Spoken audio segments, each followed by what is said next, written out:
ആരാണെന്നറിയുമോ മോനെ? ഉസ്മാൻ എന്ന് പറയുന്ന സ്വഹാബി ആരാണെന്നറിയുമോ? ഇസ്ലാമിന്റെ മൂന്നാമത്തെ ഖലീഫയാണ്. ഖലീഫയായിരിക്കുമ്പോ പടച്ചവനെ വീട് മുഴുവനും ശത്രുക്കളെ വളർന്നിരിക്കുകയാണ്. ഉസ്മാൻ തങ്ങളും തന്റെ ഭാര്യയും വീടിന്റെ അകത്തുണ്ട്. എല്ലാവരും വീട് വളർന്നിരിക്കുകയാണ്. വീടിന്റെ പുറത്തിറങ്ങാൻ സമ്മതിക്കുന്നില്ല. ഭക്ഷണം വീടിന്റെ അകത്തേക്ക് വിടുന്നില്ല. ഉസ്മാൻ തങ്ങൾ പട്ടിണി നോമ്പ് പിടിച്ചിരിക്കുകയാണ്. വെള്ളിയാഴ്ച പള്ളിയിൽ പോലും പോകാൻ സമ്മതിക്കാതെ ഉസ്മാൻ തങ്ങളുടെ വീടിന്റെ അകത്തിങ്ങനെ വളഞ്ഞു വെക്കുമ്പോ ഉസ്മാൻ റളിയല്ലാഹു തആല അൻഹു ഭാര്യയോട് പറഞ്ഞൊരു കമീസ് തരാൻ, എനിക്കൊരു പൈജാമ വേണം. ആദ്യമായിട്ടാണ് ഉസ്മാൻ തങ്ങളുടെ പൈജാമ ധരിക്കുന്നത്. അവിടുന്ന് പൈജാമ ധരിക്കുകയാണ്. എന്തു പറ്റിയെന്ന് ഭാര്യ ചോദിക്കുകയാണ്. ഉസ്മാൻ തങ്ങൾ അവിടുന്ന് ചിരിക്കുകയാണ്. പൈജാമ ഇട്ടിട്ട് ഉസ്മാൻ തങ്ങളുടെ മുസല്ലയെടുത്ത് വിരിച്ചിട്ട് പരിശുദ്ധമായ ഖുർആൻ എടുക്കുകയാ.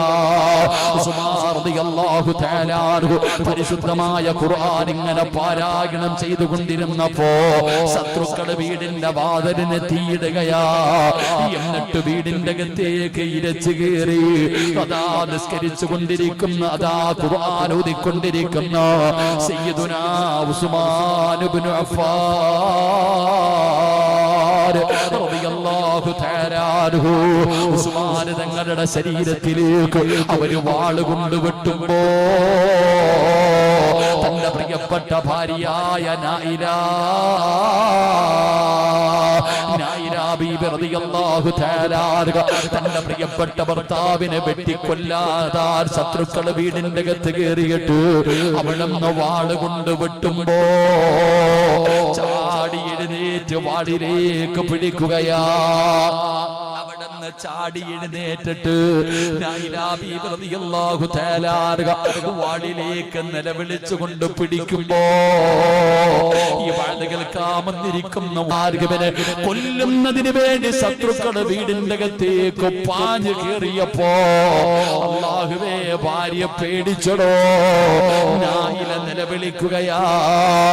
നായില വാളിൽ പിടിച്ചിട്ട് നിന്ന് കരയുകയാ. ഉസ്മാൻ തങ്ങൾ പറഞ്ഞ മറുപടി എന്തെന്നറിയോ? ഉസ്മാൻ തങ്ങൾ പറഞ്ഞ മറുപടി എന്തെന്നറിയുമോ? നായില, ഇവരെന്നെ എന്ത് ചെയ്താലും എനിക്ക് പേടിയില്ല. ഇവരെന്നെ എന്ത് ചെയ്താലും എനിക്ക് പേടിയില്ല. എനിക്ക് പേടി എന്തിനെന്നറിയോ? എനിക്ക് പേടി എന്തിനാണെന്നറിയോ? നായില ബീബി റളിയല്ലാഹു തആല അൻഹ തന്റെ ഭർത്താവിനെ വെട്ടിക്കൊല്ലുന്നത് കണ്ടപ്പോ ചാടി എഴുന്നേറ്റപ്പോ നായില ബീവിയുടെ തലയിലിട്ടിരുന്ന തുണിയൊന്ന് പുറകിലേക്ക് മാറി. നായില ബീവിയുടെ തലയിലിട്ടിരുന്ന ഷാളൊന്ന് പുറകിലേക്ക് മാറി. നായില ബീവിയുടെ കുറച്ചു മുടി ഇങ്ങനെ പുറത്തു കിടക്കുകയാ. ഭർത്താവിനെ വെട്ടിക്കൊല്ലാ ശത്രുക്കൾ വീടിന്റെ അകത്ത് കയറി വന്നപ്പോ വെപ്രാളത്തോടെ ചാടി എഴുന്നേറ്റപ്പോ തലയിലിട്ടിരുന്ന ഷാളൊന്നു മാറി, കുറച്ചു മുടി ഇങ്ങനെ പുറത്തേക്ക് വന്നു. ഉസ്മാൻ തങ്ങൾ പറഞ്ഞു, നായില, അവരെന്ത് വേണമെങ്കിലും എന്നെ ചെയ്യട്ടെ, അവരെന്ത് വേണമെങ്കിലും എന്നെ ചെയ്യട്ടെ. നീ നിന്റെ തലമറയ്ക്കുനായില്ല, നീ നിന്റെ ഔറത്ത് മറയ്ക്കുനായില്ല. അന്യ പുരുഷന്മാരുടെ മുമ്പിൽ നിന്റെ ഔറത്ത് തുറന്നിടല്ലേ.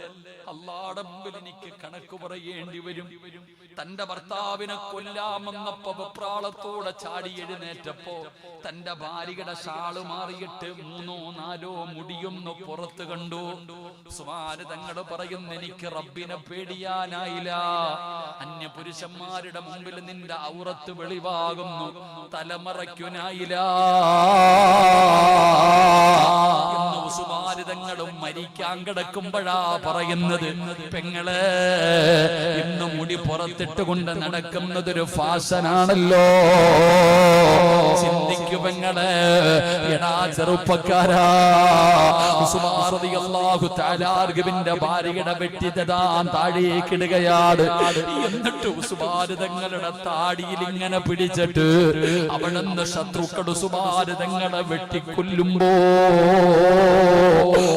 ഉസ്മാൻ തങ്ങൾ ഖുർആൻ ഇങ്ങനെ മുറുകെ പിടിക്കുകയാ.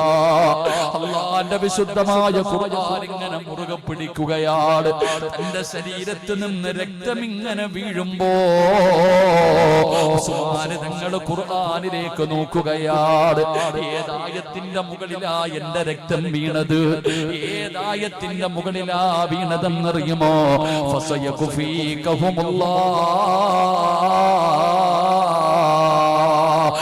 ആയത്തിന്റെ മുകളിലാണ് ഉസ്മാൻ തങ്ങളുടെ രക്തം വീണത്.